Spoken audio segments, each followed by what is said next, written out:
संत श्रेष्ठ तुकाराम महाराजांचा गीतेमधील हा 265 क्रमांकाचा अभंग आहे. पोटाचे ते नट पाहो नये छन्न, विषयाचे भेट विषय रूप.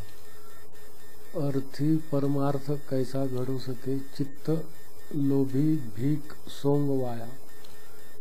देवाचे चरित्र दाखवी ती लीळा, लाघवाच्या कळा मोहावया. तुका म्हणे चित्ती राहे अभिलाष, दोघा नरकवास सारिकाची. अत्यंत सुंदर तऱ्हेने या प्रकारे तुकाराम महाराजांचा हा अभंग अत्यंत सुंदरतेने मांडलेला आहे.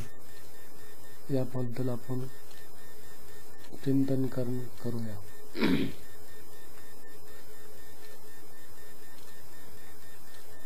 त्यांच्या प्रत्येक अभंगात, महाराजांच्या प्रत्येक अभंगात दांभिकतेवर सडेतोड टीका केलेली आहे. या अभंगात सुद्धा महाराजांनी आजकाल जे लोकांना, सर्वसामान्य लोकांना जो धर्माचा जो अर्थ आहे तो न सांगता सोंगा ढोंगामध्ये जे माणसं अडकलेले आहेत याबद्दल महाराजांनी या अभंगातून विवेचन केलेलं आहे. पोटासाठी, जगण्यासाठी ज्याची लढाई चालू आहे, ते जगण्यासाठी ते विविध रूपे धारण करतात. गळ्यात लोकांना दाखवण्यासाठी गळ्यात माळा घालतात, डोक्यावर अष्टगंध लावतात, परंतु त्यांचा जो विषय जो आहे तो नष्ट झालेला नसतो. लोकाला दाखवायचं एक असतं आणि प्रत्यक्ष करायचं एक असतं. याबद्दल महाराजांचं असं या अभंगातून नमूद केलेलं आहे की जो नट असतो, नट म्हणजे ऍक्टर प्रत्यक्षात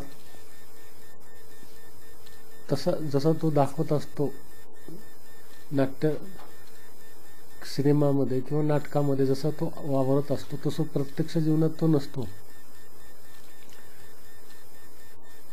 काही नट खलनायकाची भूमिका करतात, काही नट हिरोची भूमिका करतात, परंतु प्रत्यक्ष जीवनात ते तसे नसतात. याप्रमाणे पोटाचे ते नट पाहो नये छंद, हे जे नट आहेत हे कशासाठी जगतात? पोटासाठी जगतात, पोटासाठी काम करतात. याप्रमाणे त्यांना विषयासक्त हे लोक असतात.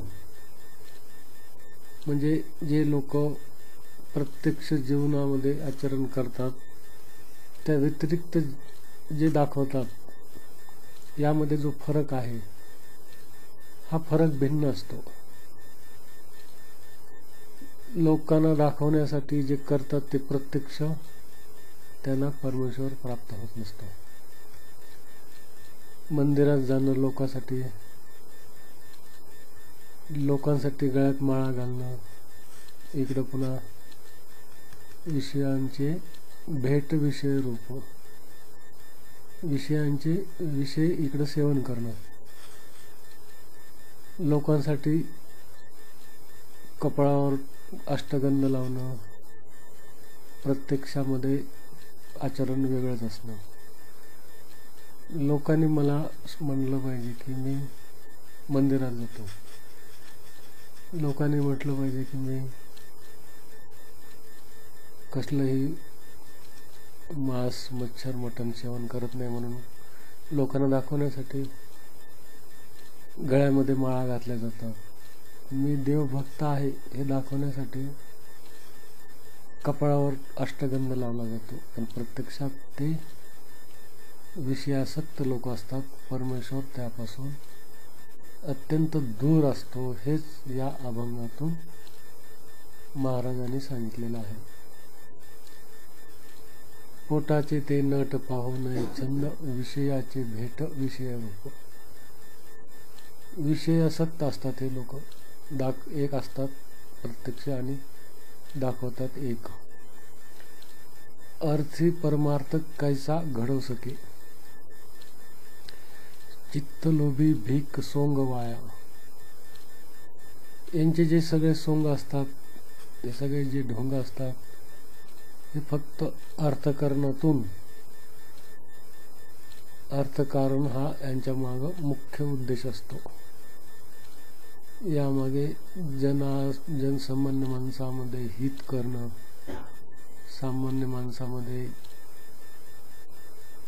सामान्य माणूस कसा सुखी राहील याचं जे हिंदू संस्कृतीमध्ये जे गुपित ज्ञान आहे ते सांगण्याचा त्यांना मोह नसतो.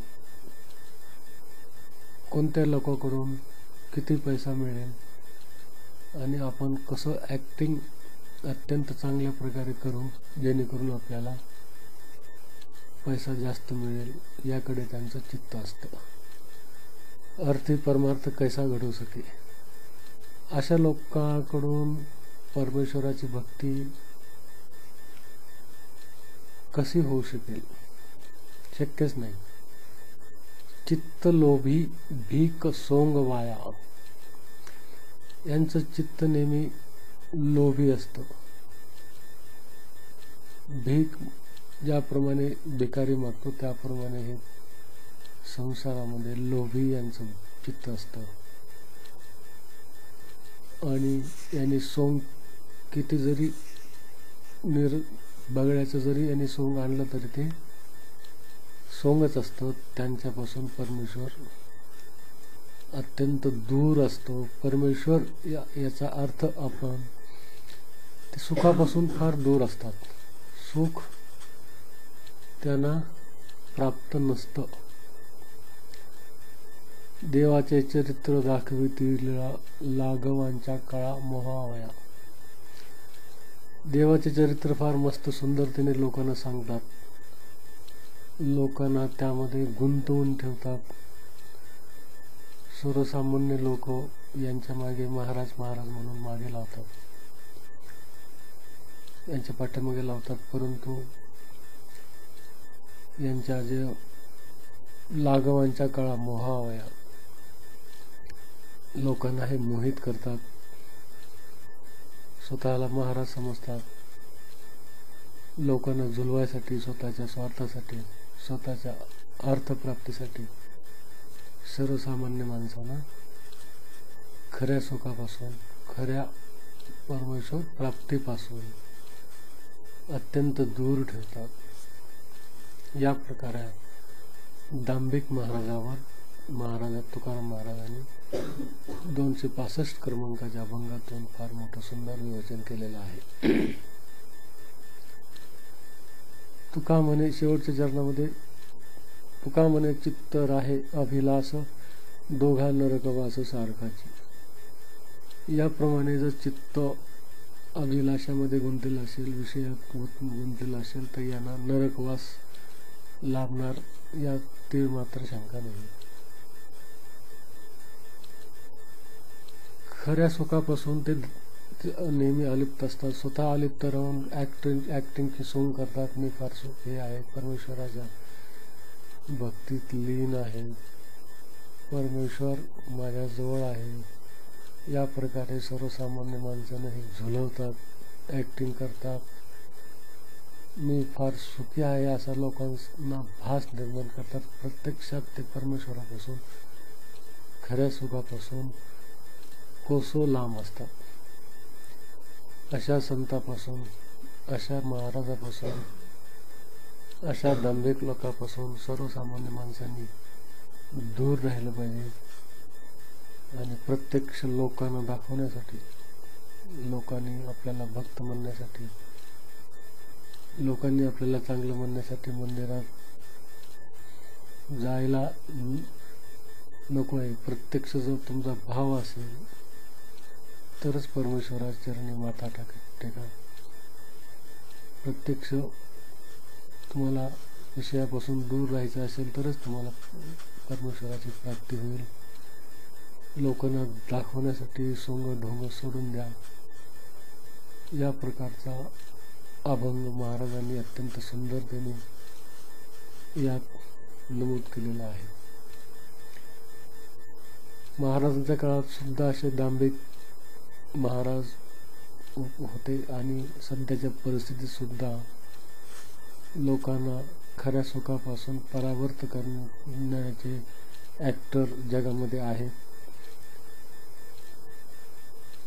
मोठमोठे मठ स्थापन करून आणि